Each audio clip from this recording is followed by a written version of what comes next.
तर खूप म्हणजे आपल्या महाराष्ट्रामध्ये अशा संत महिला होत्या की ज्यांचा संसारात राहून अध्यात्माकडे जाणं असे जनाईंना आपल्याला एक आदर्श उदाहरण आपल्यामध्ये आहे। मुक्ताईंचं म्हटलं तर ज्ञानेश्वर महाराजांना आणि ह्या तीन भावंडांची ही आईच म्हणावी लागेल, कारण जेव्हा ताटीच्या अभंग मुक्ताई निले उघडा ताठी ज्ञानेश्वरा जेव्हा म्हटल्या तेव्हा त्या आई रूपानं त्यांना मार्गदर्शन केलं आणि ते ताठी उघडली गेली। अशी मुक्ताई आदिशक्ती आणि यांच्या नावाने हा आम्हाला सन्मान देतो, हा आमच्यासाठी खूप गौरवास्पद आहे। नंतर माझ्या कार्याबद्दल सांगायचं झालं तर माझं नाव वैष्णवी नाईक पाटील, मी सध्या पिंपरी चिंचवडमध्ये राहते आणि पर्यावरण क्षेत्रामध्ये मला हा पुरस्कार दिला जातोय। तर पर्यावरण क्षेत्रामध्ये गेली 17 वर्ष माझं कुटुंबीय आम्ही काम करत असताना अनेक एनजीओ बरोबर व्हॉलेंटियर्स, जिथं चांगलं काम होतंय तिथं आपण असलं पाहिजे असं प्रत्येक रविवार आमच्या कुटुंबाचं तिथे जायचं।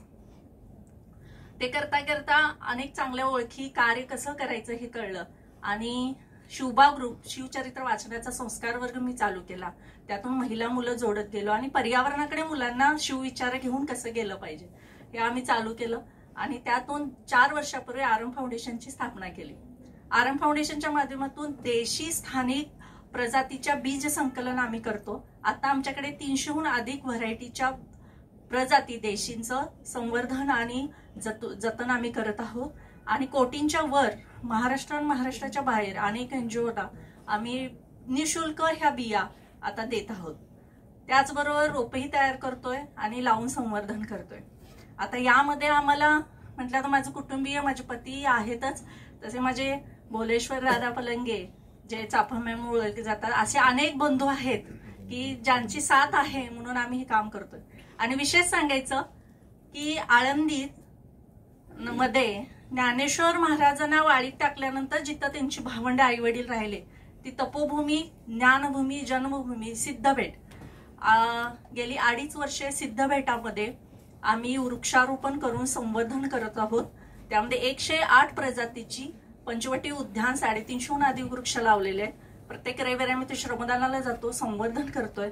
आणि ही तपोभूमी का कर आजही अजूनही तिथे माऊलींचे सानिध्य भासतं आणि दुर्लक्षित ही होती तपोभूमी, जिथे चुकीच्या गोष्टी व्हायच्या, वेड्या बाबळीने वेढलेलं हे वन आता पुन्हा आपल्या तीर्थक्षेत्रांना नंदनवन करतोय आणि वारकऱ्यांची मुलं, वारकरी संप्रदाय शिक्षण घेणारी मुलं सकाळी रविवारी पकवाज वाजवायला तिथं प्रॅक्टिसला त्या साधनेसाठी येतात। आजान वृक्षाची दुर्मिळ बाग आहे, तुम्ही नक्की, बरेच जणांना सिद्धभेट माहित नाही, तुम्ही नक्की जा तिकडे आळंदीत गेलात तर। आणि हे आम्ही काम करतोय आणि हे माऊलीच आमच्याकडून करून घेत आहेत।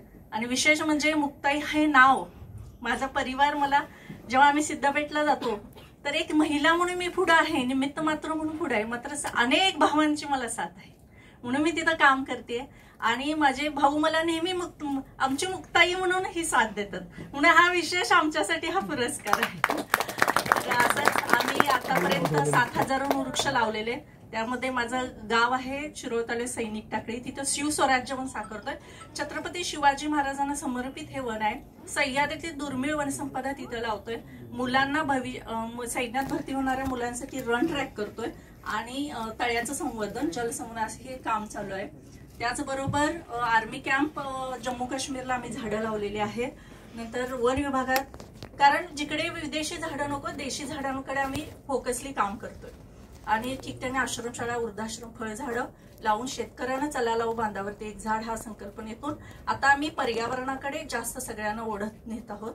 तर ही वृक्ष संवर्धनेचं कार्य, तसेच डिझास्टर येतं तेव्हा भूकंप असेल, महापूर, कोल्हापूरचा, सांगलीचा, आम्ही खूप 15-15, 3-3 आठवडे घर सोडून काम केलेलं आहे आणि असं सगळं हे काम चालतं। प्लॅस्टिक जनजागृती संकलन केंद्र आहे, त्यातून आमच्याकडे प्लॅस्टिक रिसायकलिंगला 100% जातं आणि हे असं पर्यावरणाचं काम आम्ही सगळेजण मिळून करत आहोत आणि सगळ्यांची साथ मिळते। आज सचिन सरांचं खूप खूप आभार मानेन, कारण इतक्या रणरागिणी आहेत, इतक्या बहिणी आहेत की आदर्श डॉक्टर ही अभ्यासपूर्ण डॉक्टर आज घडवणारी ही एक दाम्पत्य आहे आणि बऱ्याचशा बहिणाकडू मॅडम अशा सगळी ह्याच्यातनं आम्हाला कळतं की अशी लोक भेटतात त्यामुळे आम्हाला ही वाटचाल प्रेरणा मिळते एकमेकाकडून. म्हणजे ह्या क्षेत्रात कुठल्याही क्षेत्रात आपण निवडा, मात्र काम करत असताना क्वालिटी म्हणजे क्वालिटीचेच लोक असतात, म्हणून ते काम करत असतात. आणि खरंच जिजाऊंचा हा विचार करून आपण पुढे जाऊया, आपल्या त्या आदिशक्ती आपण जागृत करूया. हे जीवनाचं सार्थक आहे, जगण्याचं सार्थक आहे की काहीतरी करून आपण जायला पाहिजे. आणि राखणदार म्हणून ज्या संस्कृती असतील, ज्या परंपरा आहेत, राखणदार म्हणून ठेवून पुढच्या वारसेला देऊन आपण पुढे जाऊया. आणि सगळ्यांच्या मनापासून आभार. आणि नक्की सिद्धपेठला एकदा या तुम्ही सगळ्यांना, हीच विनंती.